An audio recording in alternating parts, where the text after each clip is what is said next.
Okay, welcome to Wadi Rum. We're visiting Wadi Rum today. I've posted already a couple of videos around the area. It is very beautiful down here. It's a very old part of the desert with a lot of natural erosion. You see lots of mechanical erosion in the mountains here, the water that splashed the rocks and that have been fallen off. Ended up in a village and was planning to do a jeep trip. That's the thing to do here. There are places I don't know if I'm even allowed to ride there. It will be all desert sand. It's not impossible, but decided to do a four-wheel drive tour. But I ended up in a village, this village, as you can see from my camera. And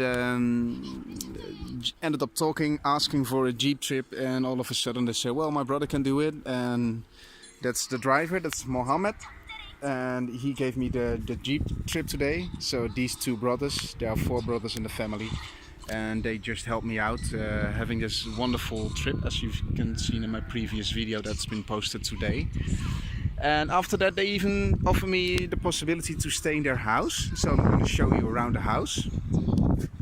And this is the little room I'll be sleeping in. You can see I put my stuff down there, and look how wonderful this is. How much do you need? Not a lot, I think. And they gave me wonderful food, and we just made a deal on the price, and it was all very good and nice. And well, since I have very good internet since I bought my SIM card yesterday, I think I make a little video today to show you a bit more around here. You can see the wind is coming up a little bit, and it's getting a little bit cloudy today. So not the sharp sun from the days before that I've been used to. But that's nice actually, because you don't have the heat like that, and you can enjoy it pretty much and very well. And as we're coming up to my bike, I was planning to do some video about the modifications anyway about my bike, and since we're here I can explain something. I'll first of all tell you my first repair, I would say it's just a very small thing. I put a nail inside my clutch caliper because the toggle switch here just seems to be flipping all over the place, and that makes the leverage, the travel of the lever too small to get the clutch fully released, I think. So maybe that is a problem that's been correlated to the excessive wear of my clutch plates. Don't know yet, but since Tel Aviv I've got some new ones on that. Well, first of all, one of the main features of this bike is that I altered the steering. As you can see, we have machined out these risers. As my first trips were with clip-ons, they were very low and very stressful on the handlebars. The 2012 trip was the last I did with the low handlebars into the Caucasus Mountains to Azerbaijan and Georgia. And after that, this has been modified. A friend of mine, he has a machine factory, so we machined this out on a 5-axis machine actually, because it's all, nothing is straight on the top plate, as some of you may know.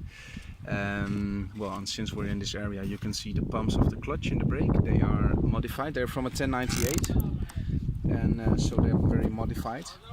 Radial at the moment, and so you need to alter the brake and the clutch lines as well to to accommodate for the extra length you need because of the steer that's been put higher.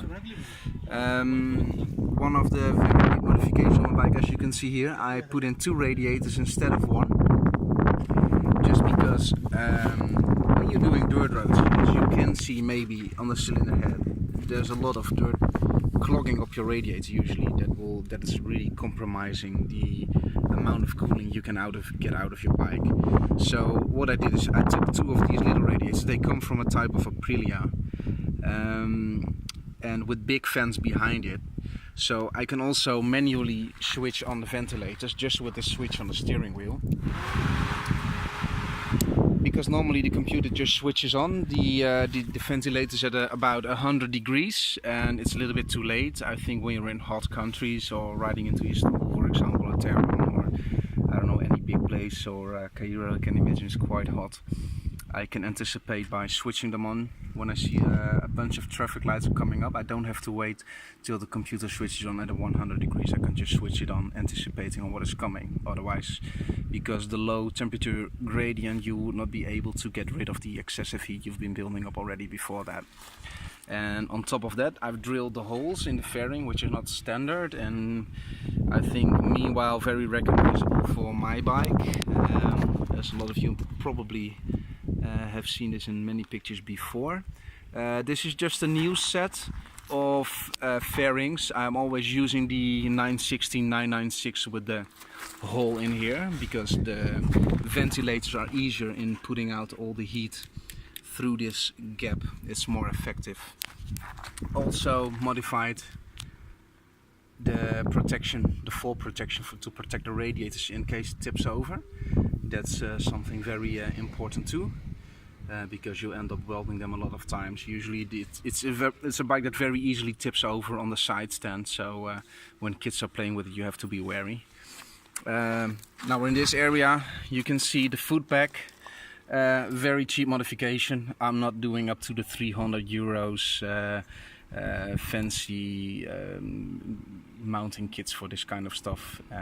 I just took a little piece of aluminium for a couple of euros and lowered it out like that. It's perfect for me, works perfect.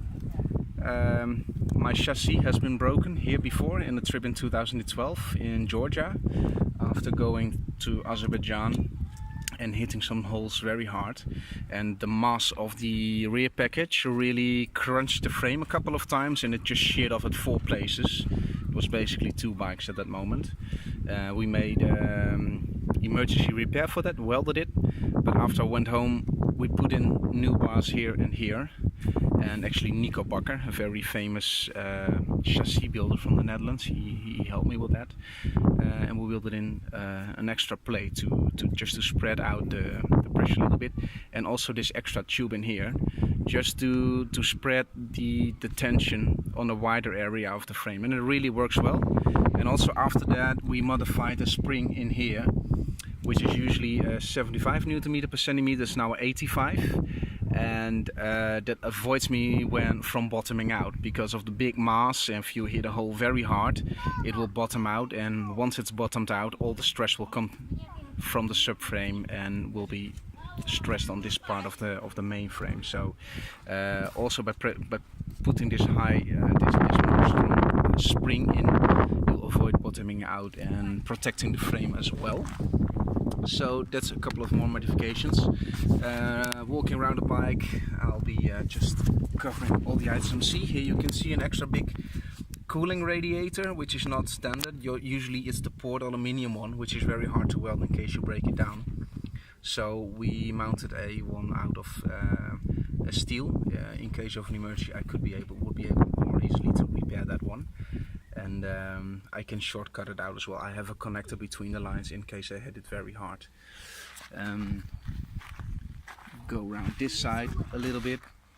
Well, I've covered this one as well. This is the first year I use these. They are very handy because if it tips over, they tend not to break off because of the hinge mechanism inside it. Helps a lot as well. And one of my modifications as well, once we come here, is the side stand. The side stand is partially made out of 70-75 aluminium for the upper part, and the lower part is made out of titanium. And so it means I can adjust the height, because it's a very critical bike for tipping over. And you gotta be wary of the lean angle because of the luggage, and it's actually quite far forward on the bike. It would have been easier if it was a little bit more to the rear, but it's very hard to build it that way. So I'll leave it there, but just make sure that once I adjust the ride height, for example, it directly affects, of course, the length you need from your side stand and the lean angle upon which it's parked. So I can modify it with that, just by the way we made this adjustable side stand. Then coming to the chain, you see here is a Scott oiler installed.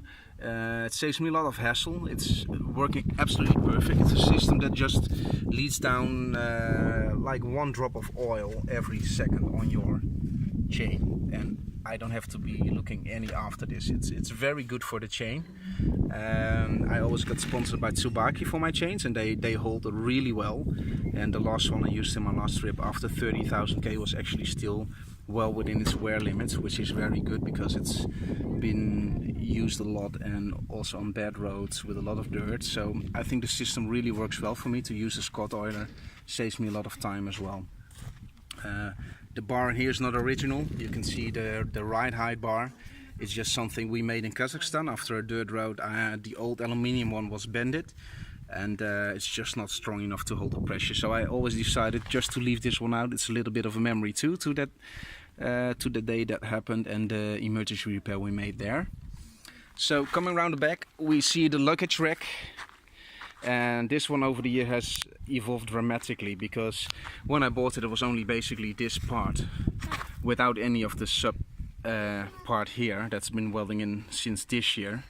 And because it tends to shear off and break off a lot, and the bags tend to hang a lot, all the stress will come down to the zips of the bags. And I used to have a lot of zips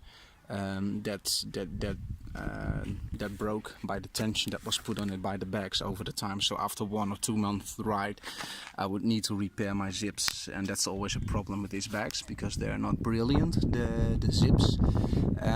So I decided this year to make a modification on that one, even more extreme than I had already before, because I did have something to carry the bags, but even that one will bend out. So decided to weld it down a little bit further and make a construction out of it so it would hold more, and also a bar on top of it, topped out to the exhaust, just to give space for the suspension, for the wheel when the suspension goes down. And it's on the other side as well, of course, so it's symmetric.